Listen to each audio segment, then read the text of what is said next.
দেশপ্রেম থাকলে এই দেশ আজকে এই পর্যায়ে থাকতো না। যারা রাজনীতি করে এরা বিদেশে সেকেন্ড হোম বানায়, সুইস ব্যাংকে টাকা জমা করে, অথচ আমার দেশের রাস্তাঘাটের কি অবস্থা।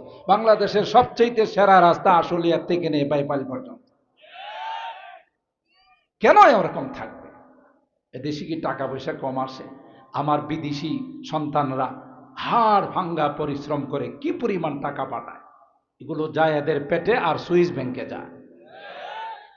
কথা বলেন ঠিক কিনা? আল্লাহ আমাদের হেদায়েত দান করুন। আমরা সামনে যে নির্বাচন আসতেছে, যারা আমাদেরকে এই কমিটমেন্ট দেবে যে কোরআন সুন্নাহ মোতাবেক যে দেশ চালাবো, কোরআন সুন্নাহ বিরোধী কোনো আইন করব না, তাদেরকে আমরা পার্লামেন্টে পাঠাবো। কথা বলেন ঠিক কিনা?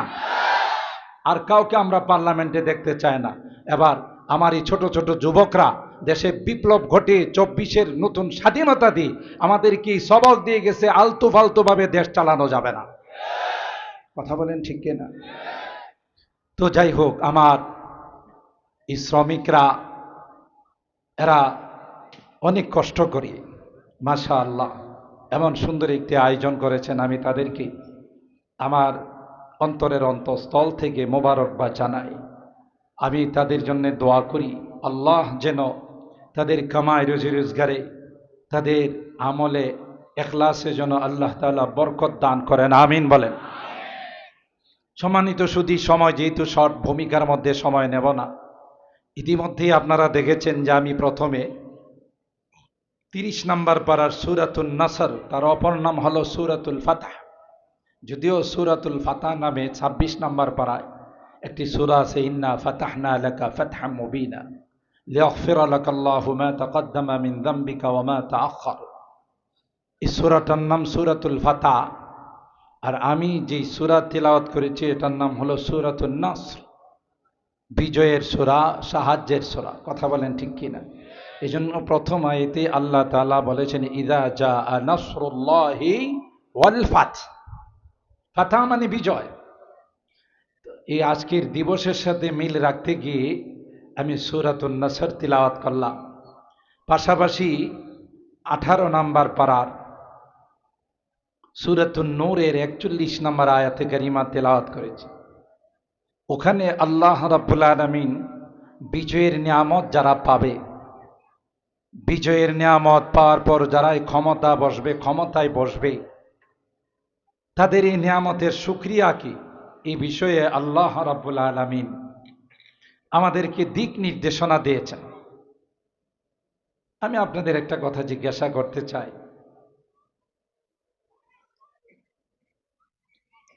আমাদের প্রচলিত ধারণা মহান বিজয় দিবস সম্পর্কে, মহান স্বাধীনতা সম্পর্কে, মাতৃভাষা সম্পর্কে, জাতীয় দিবসগুলো সম্পর্কে কোরআনে কোনো আলোচনা নেই। কোরআনে আলোচনা আছে জান্নাত জাহান্নাম, বেহেশত দোজখ, পরকাল, নেককার বদকার, এগুলো আলোচনা আছে। যেমন গত টার্মে আগের সময়ে প্রত্যেকটা মসজিদের ইমাম সাহেবদেরকে কমিটির পক্ষ থেকে চিরকুট দেওয়া হতো, হুজুর আসমানের উপরে আর জমিনের নিচের কথা কয়েন, মাঝখানের কোনো কথা কয়েন টেন না, কথা কয় না, পান নাই হুজুররা, সব হুজুররাই ভুক্তভোগী। কমিটির থেকে অ্যাডভাইস করা হতো কোন কোন জায়গার কথা বলার জন্য, আসমানের উপরে আর মাঝখানের কোনো কথা কয়েন না। মাঝখানের কথা কি কোরআনে নাই? কথা বলে না।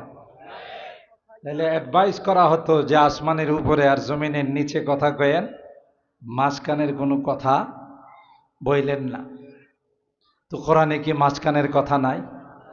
আল্লাহ কোরআনে কারিমে নিজে ইরশাদ করেন, ফিহি তিবিয়ানুল লিকুল্লি শাই, প্রত্যেক জিনিসের বর্ণনা কোরআনে কারিমে আছে। সুবহানাল্লাহ বলেন। মা ফাররাতনা ফিল কিতাবে মিন শাই, আমি কোনো কিছুর বর্ণনা কোরআনে কারিমে ছেড়ে দেই নাই। আরেক জায়গায় আল্লাহ তাআলা ইরশাদ করেন, আল ইয়াউমা আকমালতু লাকুম দীনাকুম ওয়া আতমামতু আলাইকুম নি'মাতি ওয়া রাদিতু লাকুমুল ইসলাম দীনা, তোমাদের জন্য আমি দিনকে কমপ্লিট করে দিলাম। কোরআন আমাদের একটি কমপ্লিটলি জীবন বিধান। কথা বলেন।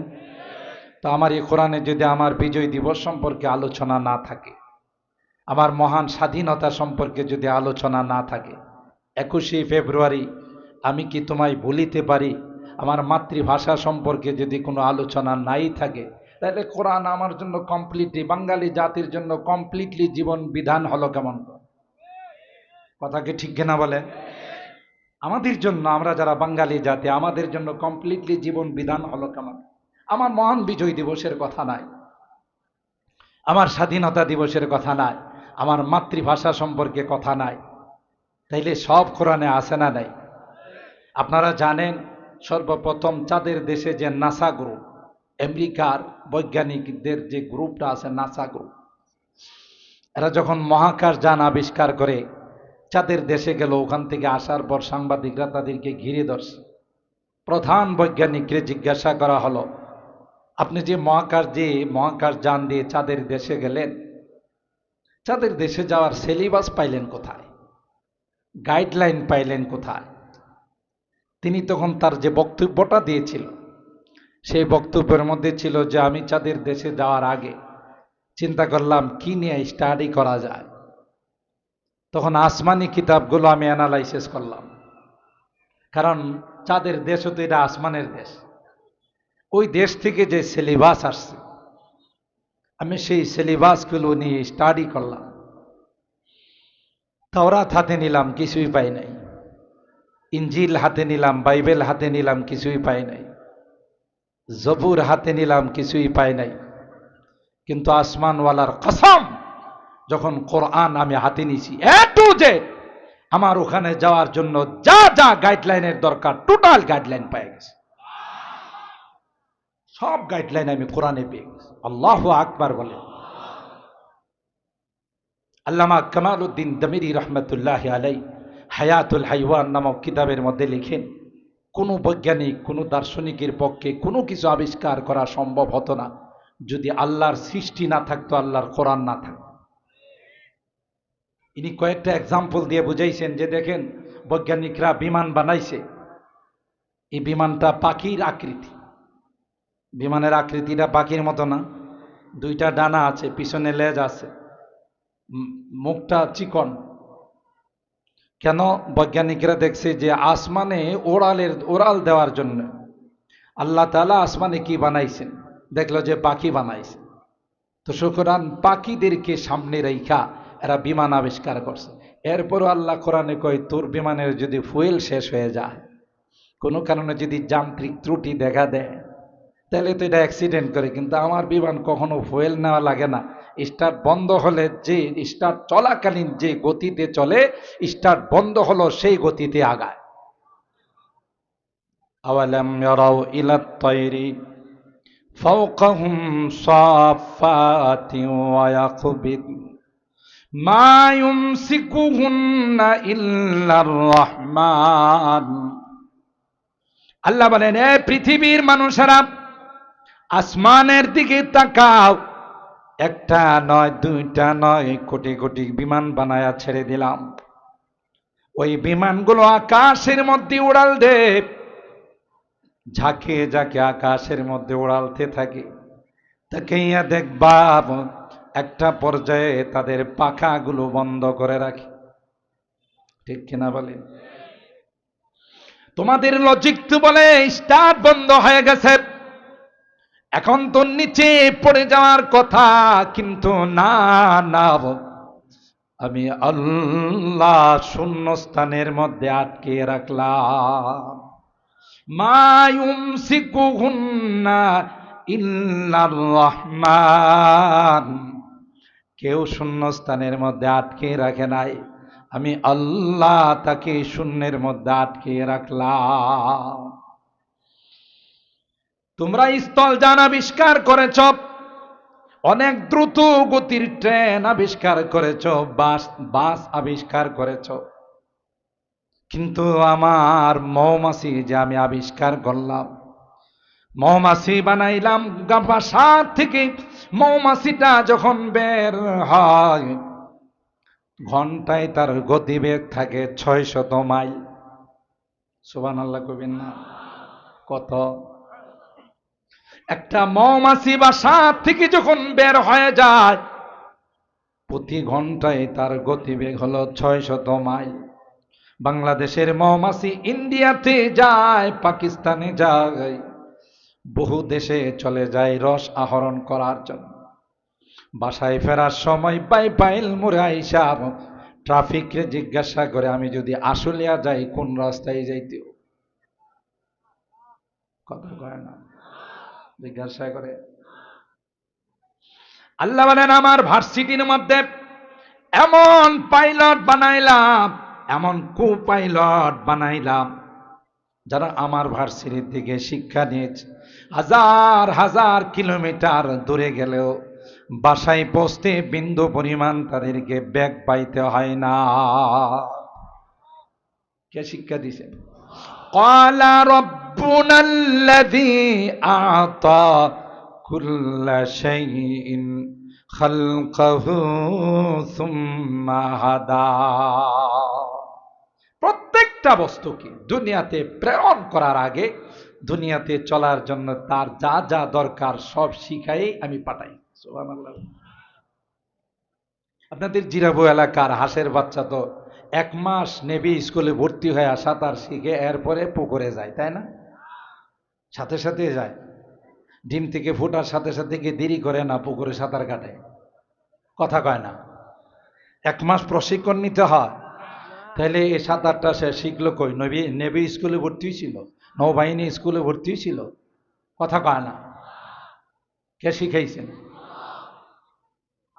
মুরগির বাচ্চাগুলো মার ইয়ার থেকে ফুটার পর, ডিমের থেকে ফুটার পর সাথে সাথে আধার তালাশ করে খায়, তাই না? কে শিখাইছে? আবার দেখবেন মুরগি যখন সিগন্যাল দেয়, 2টা সিগন্যাল দেয়, একটা হলো সবুজ সিগন্যাল আর একটা হলো রেড সিগন্যাল।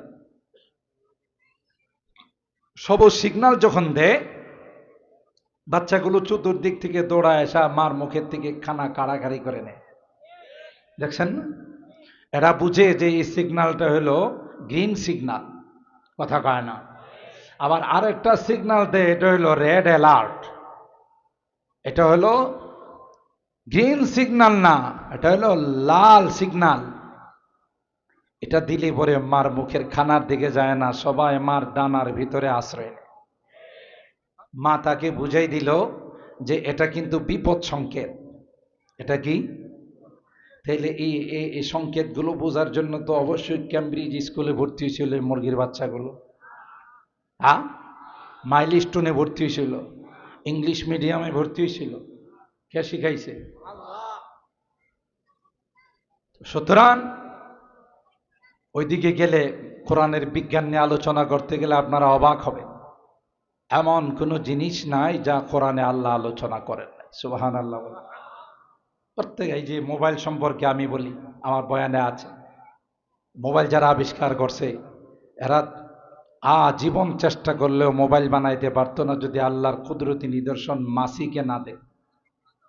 কাঁঠাল এবং আমের মৌসুমে দেখবেন আপনার বাসায় কাঁঠাল ভাঙলে, আম কাটলে এক প্রকারের মাছি আসে।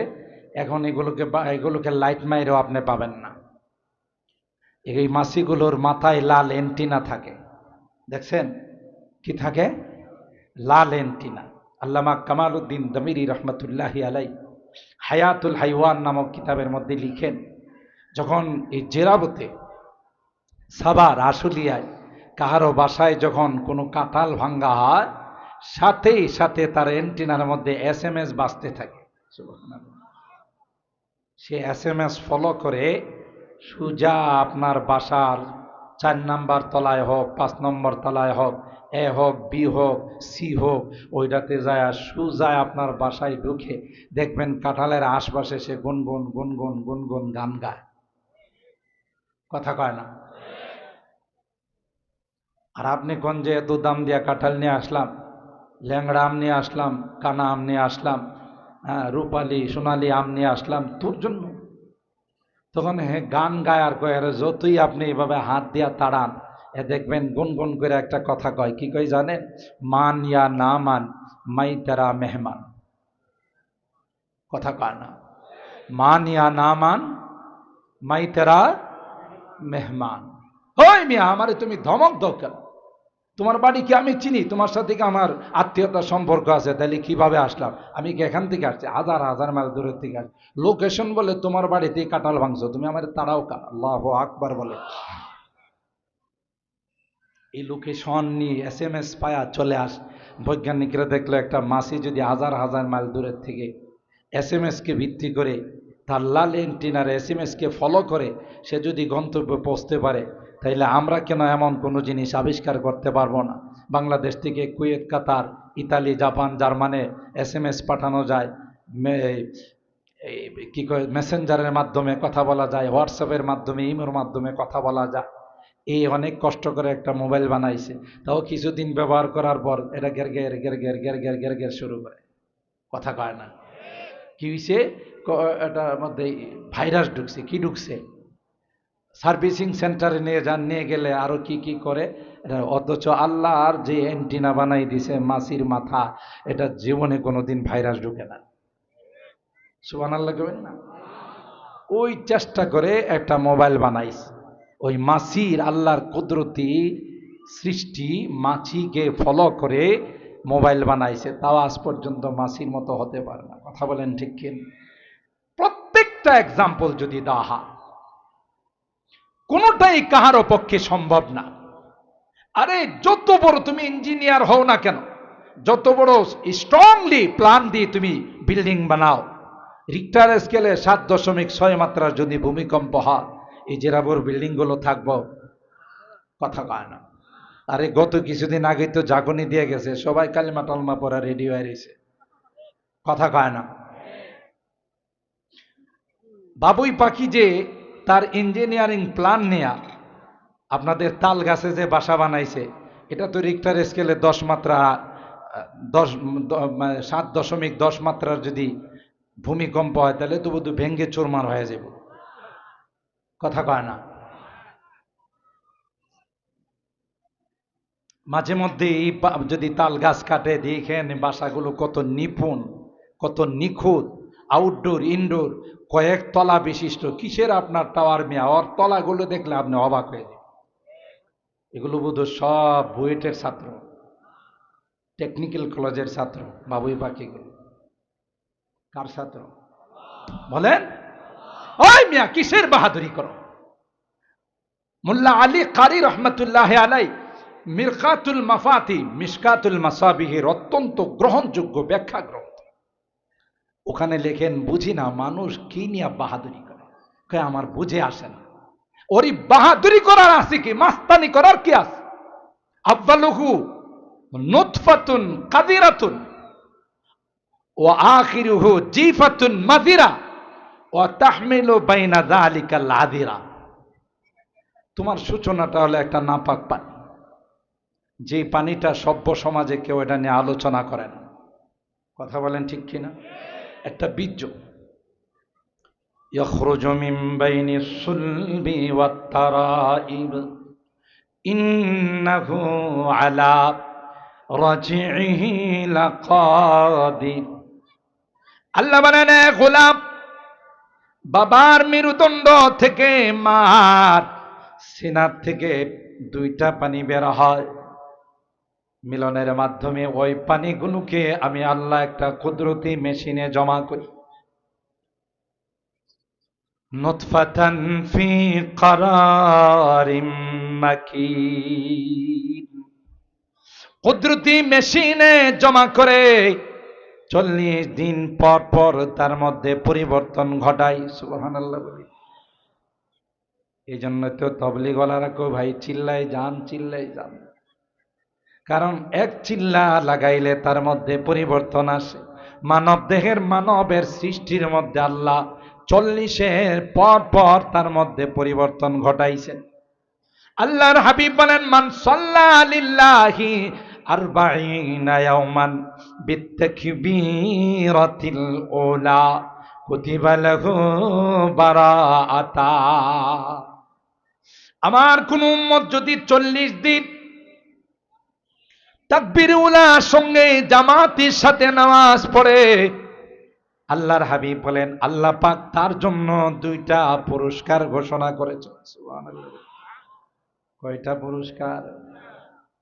এক নাম্বার পুরস্কার হলো বারাআতুম মিনান নার। আল্লাহ বলেন, গোলাপ, আমি আল্লাহ জাহান্নাম থেকে তোমার মুক্তির ফাইসালা করে দিলাম।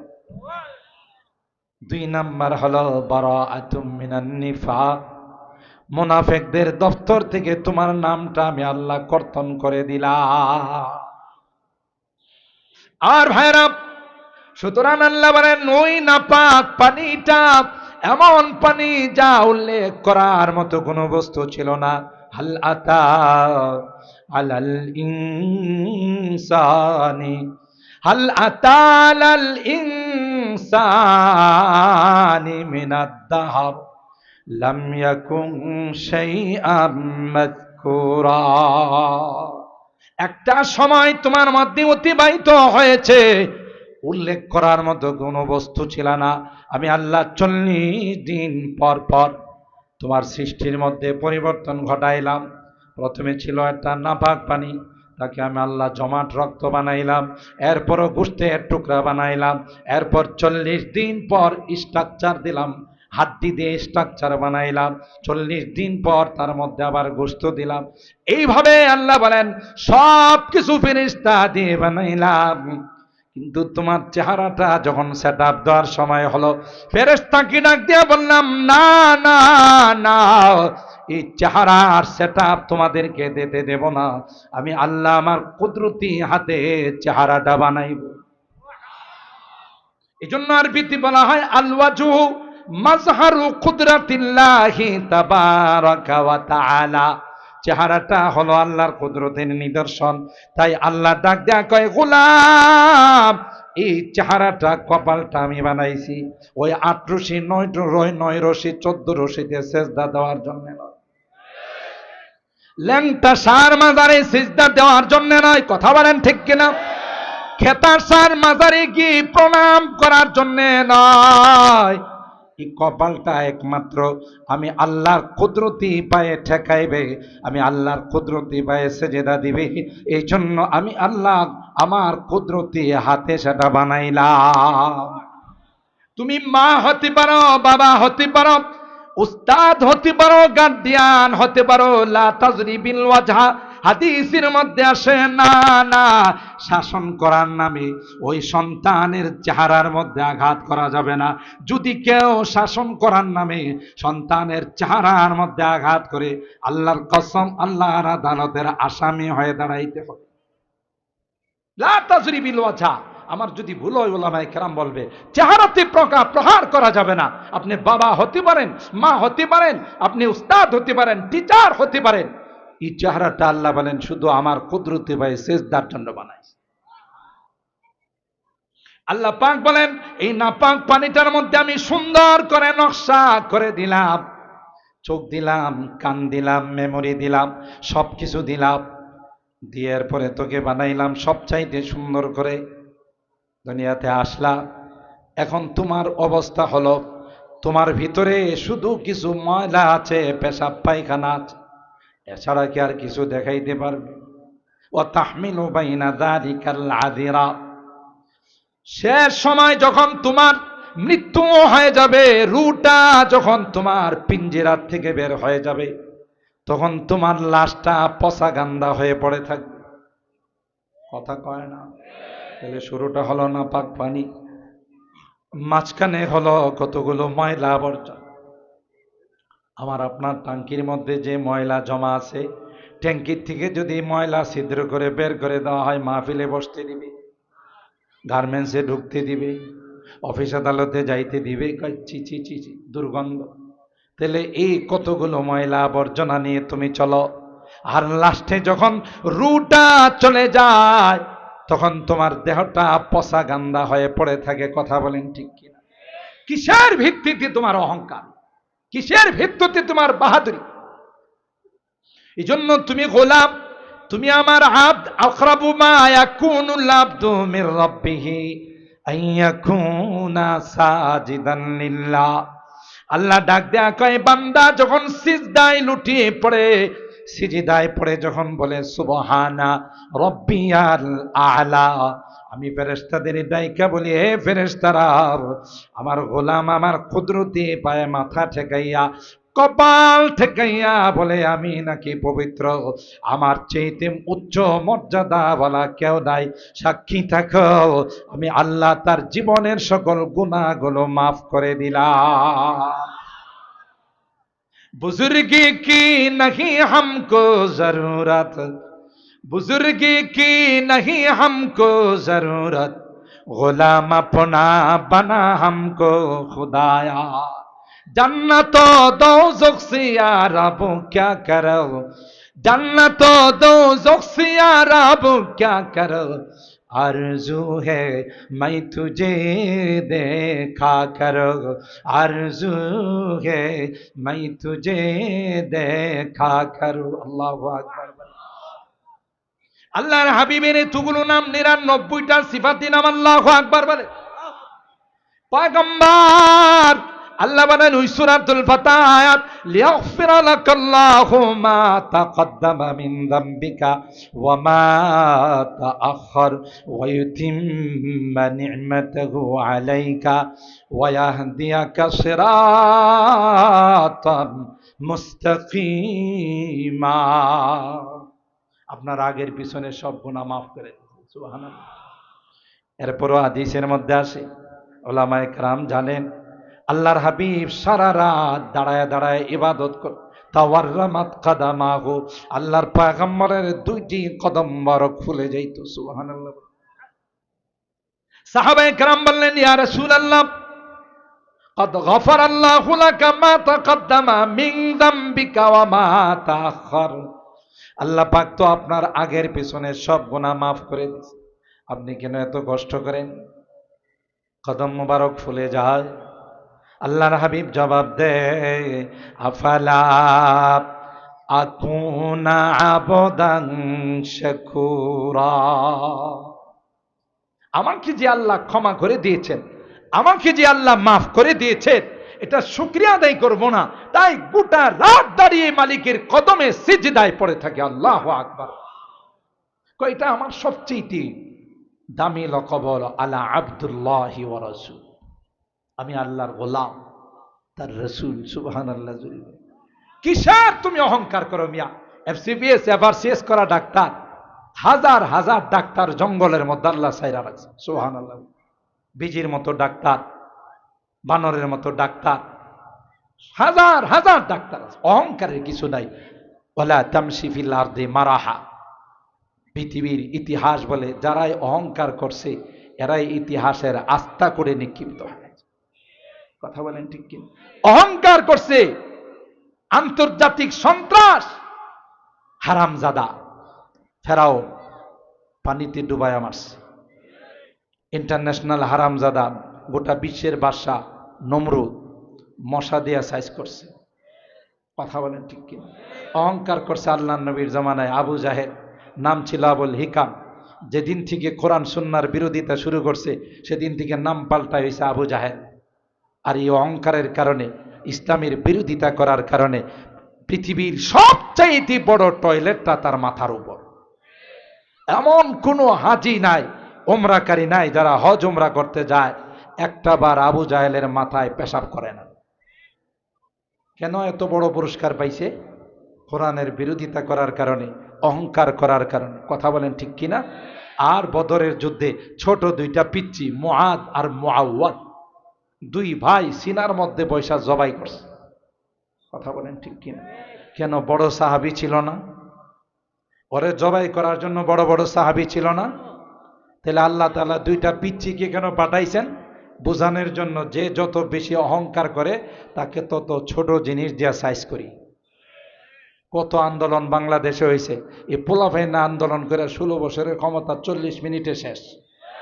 কথা বলেন ঠিক কিনা? কি বুঝেন? ইতিহাস যারা ভুলে যায়, ইতিহাস থেকে যারা শিক্ষা নেয় না, তাদের কপাল অত্যন্ত খারাপ। কথা বলেন ঠিক কিনা? অথচ সারা জীবন বলছে খেলা হবে, খেলা হবে, কইছে না? খেলা হবে। ছোট ছোট স্কুল কলেজের মাদ্রাসার ছাত্ররা নাইমা কয় আসেন খেলতে আসছি, কয় না না আমি নাই। আপনারা বলছেন পলাবো না, এখন পলাইলেন কা? কথা বলেন ঠিক কিনা? বাহাদুরি করেন? আল্লাহ বলেন না, যারাই অতীতের ইতিহাস বলে বাহাদুরি করছে তাদেরকে আমি সাইজ করছি। কথা বলেন ঠিক কিনা? যারাই জুলুম করছে তাদেরকে আমি সাইজ করছি। কথা বলেন ঠিক কিনা? মাজলুমের বদদোয়া, হায় হায় হায় হায়, কত মা রাত কি রাত আল্লাহর কাছে হাত তুলে কাঁদছে। কি অপরাধ ছিল জানালা দিয়ে আমার ছোট বাচ্চাটা তাকাইছিল, তার উপরে কেন গুলি করা হলো? কথা বলেন ঠিক কিনা? কি অপরাধ ছিল আমার ছেলেটা স্কুলে যাচ্ছিল, মাদ্রাসায় যাচ্ছিল, তাকে কেন গুলি করা হলো? এই বিচার কি তুমি করবে না? এ মালিক, তুমি কি করবে না? আল্লাহর আরশের মধ্যে ধাক্কা লাগাইছে, যে ধাক্কার কারণে 40 মিনিট টিকতে পারে নাই। ইতিহাস থেকে শিক্ষা নিতে হবে। কথা বলেন ঠিক কিনা? তো মোহতারাম হাজিরিন, যে কথা বলতেছিলাম, কোরআনে এমন কিছু নাই যার বর্ণনা আল্লাহ দেয় নাই। কথা বলেন ঠিক কিনা? তাহলে বিজয় দিবস সম্পর্কে আলোচনা নাই, স্বাধীনতা সম্পর্কে, মাতৃভাষা সম্পর্কে, আল্লাহ রাব্বুল আলামিন এগুলোর বিস্তারিত সবগুলোর আলোচনা কোরআনে করেছে। যে বিজয় দিবস কিভাবে উদযাপন করবা, বিজয় দিবসের আগের রাত্রে 12টার পর থেকে খালি পায়া হেঁটে শহীদ বুদ্ধিজীবী বা শহীদ মিনারে যাইবা, ফুল দিতে দিতে 200 হাত উঁচা করে ফেলাইবা।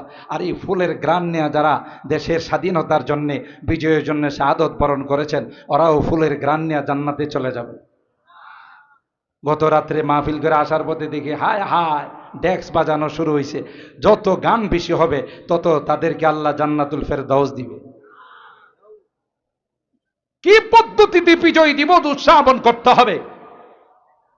আরে আমরা তো তাও জানি না, যারা নিজের জীবন টুকুন দিয়ে আমাদেরকে বিজয় দিয়ে গেল। কথা বলেন ঠিক কিনা? স্বাধীনতা দিয়ে গেল, আর আমি কত নিমক হারাম তাদেরকে গান দিয়া স্মরণ করি। 3 মিনিট নীরবতা। নীরবতা দিয়ে কি হয়? এটা তো বিজাতিদের কালচার। আরে তুমি 3 মিনিটে 3 বার কুল হুয়াল্লাহ শরীফ পড়ো, এদের আত্মা খুশি হয়ে যাবে। কথা বলেন ঠিক কিনা? কোথায় পাইছো এই নীরবতা? মুসলমান ইমানদার যারা আমাদের জন্য, বিজয়ের জন্য, স্বাধীনতার জন্য যারা শাহাদত বরণ করেছেন, জীবনটুকু বাজি রেখে আমাদেরকে স্বাধীন বাংলাদেশ দিয়েছে, আল্লাহর রহমত ছিল আর তাদের ওসিলা ছিল। কথা বলেন ঠিক কিনা? বিশ্বের বহু জাতি যুগ যুগ ধরে স্বাধীনতার জন্য, বিজয়ের জন্য আন্দোলন করে যাচ্ছে, নসিব হচ্ছে না। মাত্র 9 মাসের সংগ্রামে বিজয় পেয়ে গেছেন। এটা কি নিজেদের বাহুবলে পাইছেন না আল্লাহর রহমতে? এত বড় একটা হানাদার পাকিস্তান বাহিনীকে লোকবল নাই, কিছুই নাই। হ্যাঁ, বলতে পারেন যে আমাদের পার্শ্ববর্তী আঁকাটা রাষ্ট্র আমাদেরকে সহযোগিতা করছে। কথা কয় না? কোনো বিজাতি মুসলমানদের আন্তরিকভাবে সহযোগিতা করে না। কথা কয় না? কোরআনের কথা, আমার কথা নাই। কোন বিজাতি মুসলমানদের বন্ধু হতে পারে না। যদি আসে তাইলে তাদের উদ্দেশ্য নিয়ে আসে, রাক্ষস বনে আসে। কথা বলেন ঠিক? তার ব্যতিক্রম নয় এই আঁকাটারা। এই আঁকাটারা আসছে আমাদের স্বাধীনতার সময়। আমাদের মুরব্বীরা, বীর মুক্তিযোদ্ধা যারা আছে, এরা দেখেছে যে দেশের যা ছিল সব ওখানে পার করছে। কথা বলেন ঠিক কিনা? এই বিগত বছরগুলোতে হায় হায়, এক সময় আমাদের বড় বড় নেতারা বলছেন যে বাংলাদেশের উন্নতি ইন্ডিয়ার উন্নতি, ইন্ডিয়ার উন্নতি বাংলাদেশের উন্নতি। কারণ এদের সাথে আমাদের সম্পর্ক হইল স্বামী স্ত্রীর সম্পর্ক। হক কথাটাই কইছে, যেটা হক কথাটা চুবাই রাখছিল এটা কয়ে ফেলাইছে। কথা কয় না? কোরআনে আল্লাহ বলেন কোন বিদাতি মুসলমানদের বন্ধু হতে পারে না। তুমি বন্ধু বানাই বড় বড় ইলিশ দিছ। ইলিশ বাংলাদেশের মানুষ যখন চোখে দিকে নাই, 5 কেজি 6 কেজি ওজনের ইলিশ এই আঁকাটার জন্য পাঠাইছে। কথা বলেন ঠিক কিনা? রাজশাহীর সবচাইতে দামি দামি আমগুলো তাদের জন্য পাঠাইছে। আর ওরা সারাটা জীবন আমাদেরকে একটা কোয়েল পাখির ডিম পর্যন্ত দেয় নাই। কথা বলেন ঠিক কিনা? বরং বরং বরং প্রতিদিন বর্ডারে আমার দেশের 4-5 জন নাগরিককে গুলি করে হত্যা না করলে তাদের রাত্রে ঘুমই হয় না। চায়নার বর্ডারে যাও, থাফরায় দাঁত ফালাই রে। পাকিস্তানের বর্ডারের নাম শুনলে ওদের দৈনিক 100 বার দাস্ত হয়। আর আমরা তো বন্ধু, এই জন্য প্রতিদিন 4-5 জন করে গুলি করা লাগে। কথা কি ঠিক না বেঠিক? আরে আমার কথা ঠিক হবে না, আল্লাহর কথা ঠিক হবে। আল্লাহ বলেন বিজাতি তোমার বন্ধু হতে পারে না।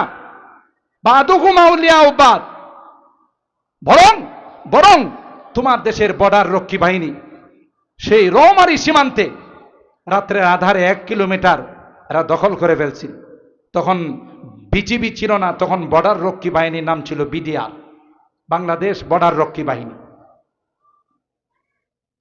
হেডকোয়ার্টারে ফোন দিল যে স্যার, এরা তো রৌমারী সীমান্তে আমাদের 1 কিলো দখল করে ফেলাইছে, পতাকা গেঁথে ফেলছে, কি করা যায়?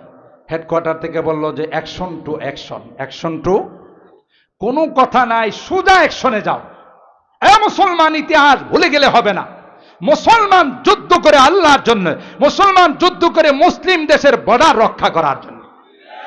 আর হাদিসের মধ্যে আছে, কোরআনের মধ্যে আছে, ওয়ারাবিতু ফি সাবিলিল্লাহ, যারা মুসলিম দেশের বর্ডার রক্ষা করার জন্য যুদ্ধ করে আর সেই যুদ্ধেতে যদি তারা মারা যায়, তাদেরকে মৃত বলবা না, এরা শাহাদত বরণ করে। তারা সেই বল নেই, সেই শক্তি নেই। যখন অ্যাকশনে গেল আমার দেশের বিডিআর নওজওয়ানরা, মুহূর্তের মধ্যে 100 আকাটা 100 বিএসএফ কে মুহূর্তের মধ্যে বিনা হিসাবে জাহান্নামে পৌঁছাই দিছে। বিনা হিসাবে কই পৌঁছাইছে? আমার দেশের একটা নওজওয়ানের গায়ে টাচ লাগাইতে পারে না। আল্লাহু আকবার বলেন। তাহলে বলেন কি সাহস নিয়ে যুদ্ধ করে। আর এখনো তো বাংলাদেশের সেনাবাহিনী বিশ্বের যে কোনো শান্তি মিশনে যায় সবচাইতে সাহসিকতার পরিচয় দিয়ে, সবচাইতে উন্নত সার্ভিস দিয়ে বাংলাদেশের লাল সবুজের পতাকা উড্ডীন করে। কথা বলেন ঠিক বললাম না বেঠিক বললাম? যখন এই ঘটনা ঘটছে প্রায় 100কে ধান খেতে ফালাই দিছে, কোন রকমের রাত্রের আধারে টাইনা টুইনা বর্ডারের ওই পারে নিছে। তখন থেকে তাদের মাথা নষ্ট হয়ে গেছে। কিরি বাংলাদেশকে অঙ্গরাজ্য বানাইতে চায়, বাংলাদেশকে আমাদের করতলে নিয়ে আসতে চায়। এদেশের বর্ডার রক্ষী বাহিনীর যে সাহস, কোনো সময় যদি দেশটা দখল করতে যায় তো সেনাবাহিনী, নৌবাহিনী, বিমান বাহিনী তো পরে, এই বর্ডার রক্ষী বাহিনীর সাথেই তো আমরা মোকাবেলা করতে পারবো না। কথা বলেন ঠিক কিনা?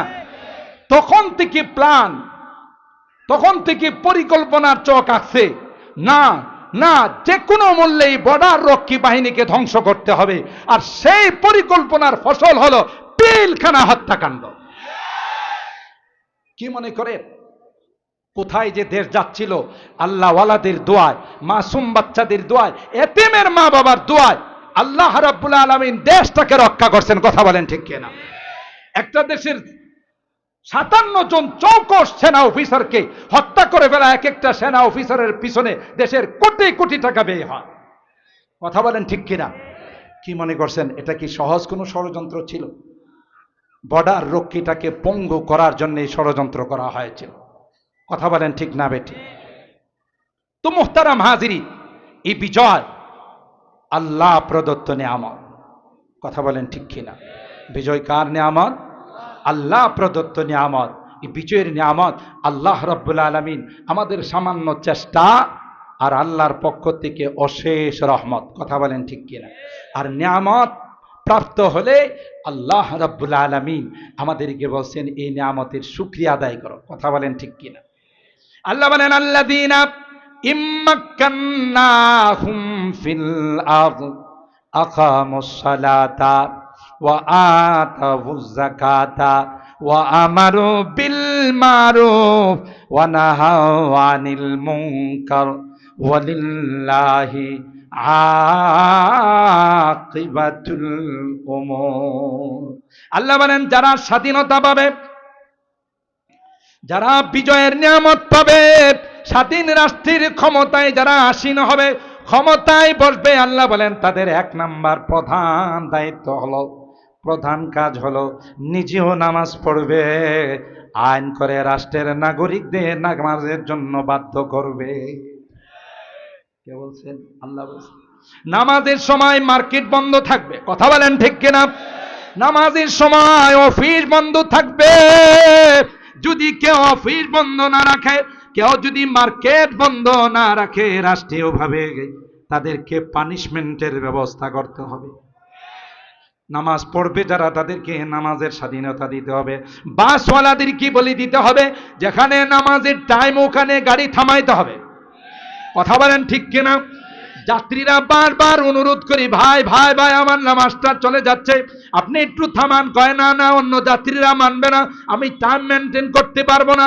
এই জাতীয় কোনো বাদ যদি হয়, রাষ্ট্রীয়ভাবে কমপ্লেনের ব্যবস্থা রাখতে হবে যে অমুক পরিবহনের অমুক বাস আমার মাগরিবের নামাজটা পড়তে দেয় না। এই কথা বলেন ঠিক কিনা?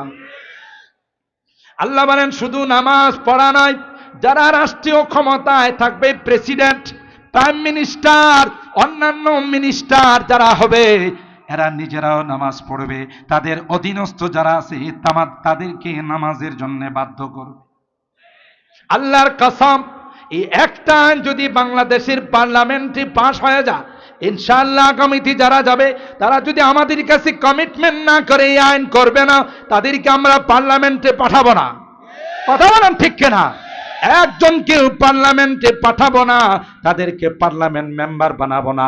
কমিটমেন্ট করতে হবে, না না 95% মুসলমানের দেশে নামাজের টাইমে সংসদ চলবে না, নামাজের টাইমে মার্কেট চলবে না, নামাজের টাইমে ফ্যাক্টরি চলবে না, নামাজের টাইমে কোনো রকমের কোনো অজুহাত চলবে না।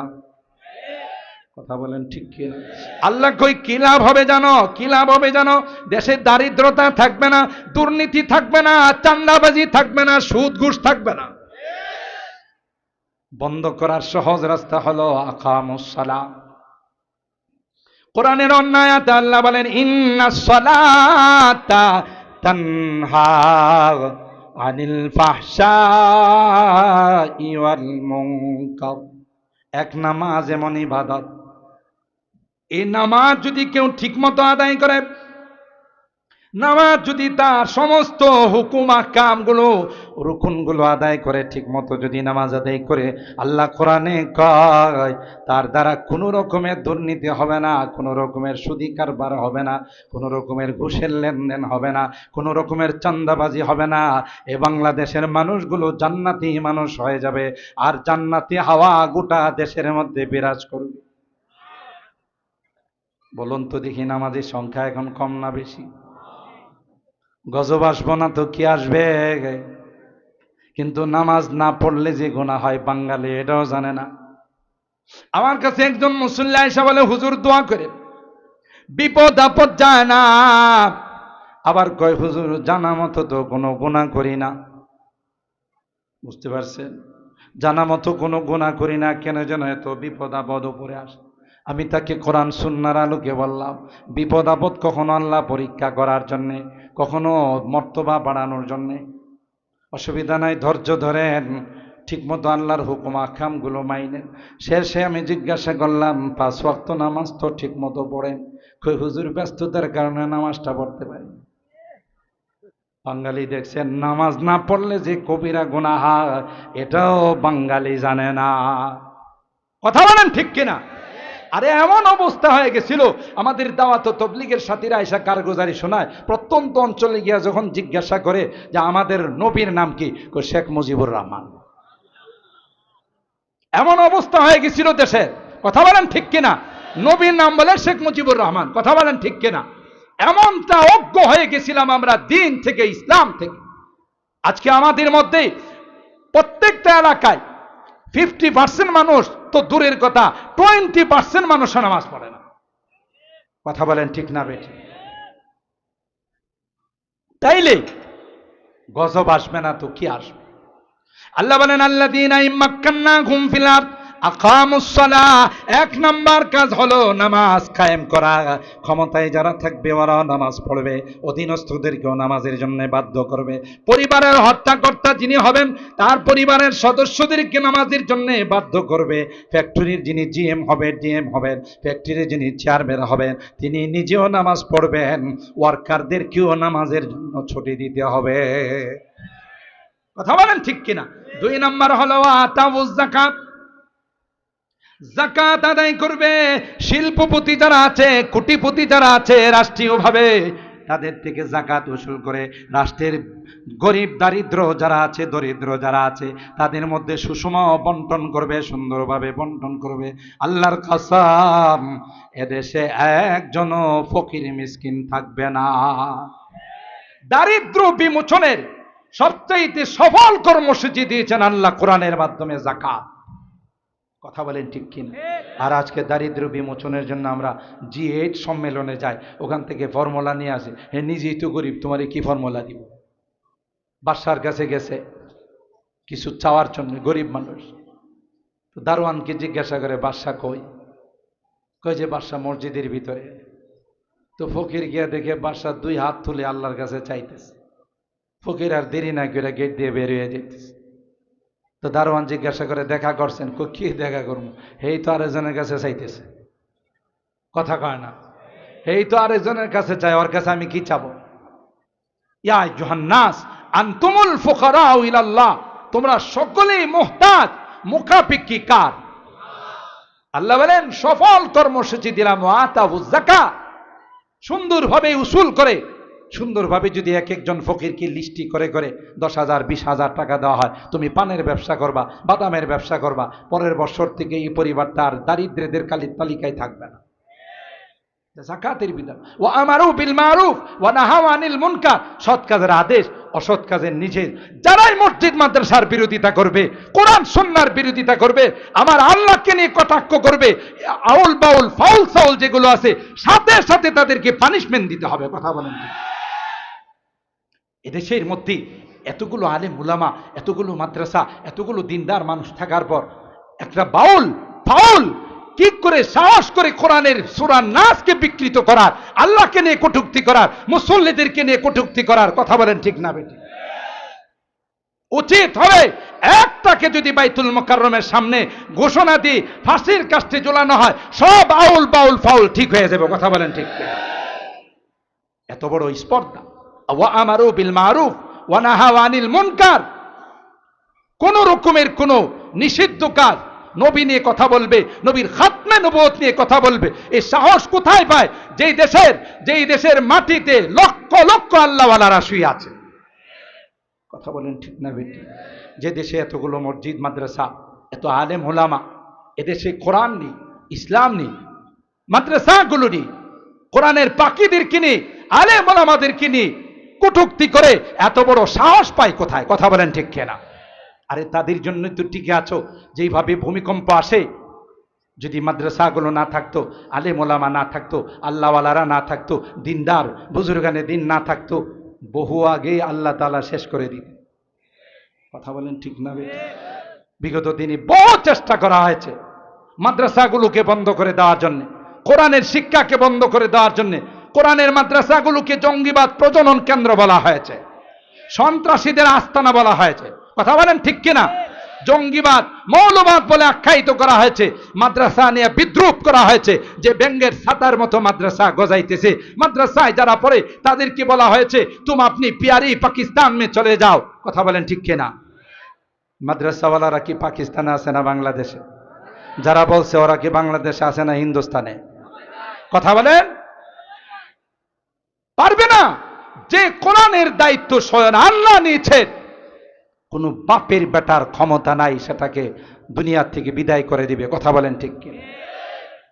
খুরশিদ দ্বীন আহমদ কা आलम के उफुक पर चमकेगा।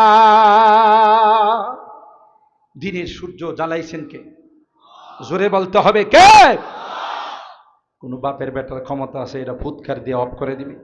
যে অফ করতে যাবে সেই অফ হয়ে যাবে। কথা বলেন ঠিক কে? খুরশিদ দ্বীন আহমদ কা आलम के उफुक पर चमकेगा, ये नूर हमेशा चमका है, ये नूर हमेशा चमका है, ये नूर बराबर चमकेगा। इल्म हुनर का गहवारा तारीख का वो से पारा है, हर फूल निहायक शोला है, हर शर्व यहाँ में नारा है। अल्लाहु अकबर। खुद साक़ी कौसर ने राखी मैं खाने की बुनियादिहा। তোমার 14 গোষ্ঠীরও সাহস হবে না, পারবা না। এই সকল কওমি মাদ্রাসাগুলো, দ্বীনি শিক্ষা প্রতিষ্ঠানগুলো সরাসরি রাসূল আকরাম সাল্লাল্লাহু আলাইহি ওয়াসাল্লামের বরকতময় মুবারক হাতে ভিত্তি রাখা পৃথিবীর কোন শক্তি মাদ্রাসাগুলোকে কিয়ামত পর্যন্ত অফ করতে পারবে না। কথা বলেন ঠিক না ভাই? खुद साकी कौसर ने राखी, मैं खाने की बुनियादिहा। तारीख मुरातब करती है, तारीख मुरातब करती है, दीवानों की रौदादिहा। इल्म हुनर का गहवारा, तारीख का वो से पारा है। हर फूल हाय के शोला है, हर शर्वा यहाँ में नारा है। कोह सारी हाथ दब जाते, तूफान यहाँ रुक जाते। বহু ষড়যন্ত্র অতীতে হয়েছে। এখানে আসার পর, এই সকল দ্বীনি প্রতিষ্ঠানের সামনে আসার পর কুকুরের মতো লেজ গুটিয়ে যেতে বাধ্য হয়েছে। কথা বলেন ঠিক কিনা? কোহ সারি হাত দব যাতে, तूफान यहाँ रुक जाते हैं। इस काख फकीरी के आगे, इस काख फकीरी के आगे, शाहों की महल झुक जाते हैं। इल्म हुनर का गहवारा, तारीख का वो से ही पारा है। हर फूल हाय के शोला है, हर शर्वा यहाँ, हर शर्वा यहाँ में नारा है। अल्लाहु अकबर। अल्लाह बोलेन इज़ा जात नसरुल्लाहि वल फतह, যখন আল্লাহর পক্ষ থেকে সাহায্য চলে আসবে, আল্লাহর পক্ষ থেকে যখন বিজয় চলে আসবে, ও নবী ওয়ারাআইতান নাসা ইয়াদখুলুনা ফি দীনিল্লাহি আফওয়াজা, মানুষ যখন দলে দলে ইসলামে প্রবেশ করবে, ইসলামের বিধানগুলো মানবে, ও নবী ফাসাব্বি বিহামদি রাব্বিকা ওয়াস্তাগফিরহু, আপনার কাজ হলো নবীকে বলে, এ বাংলাদেশের মুসলমান, বিজয় দিবস আসলে, স্বাধীনতার দিবস আসলে আল্লাহর প্রশংসা করো, আল্লাহর তাসবিহ আদায় করো, 2 রাকাত সালাতুশ শুকর আদায় করো। কথা বলেন ঠিক কিনা? কারণ এই বিজয় তোমাদের অস্ত্রের দ্বারা আসে নাই, এই বিজয় মহান রবের রহমতের দ্বারা আসছে। কথা বলেন ঠিক কিনা?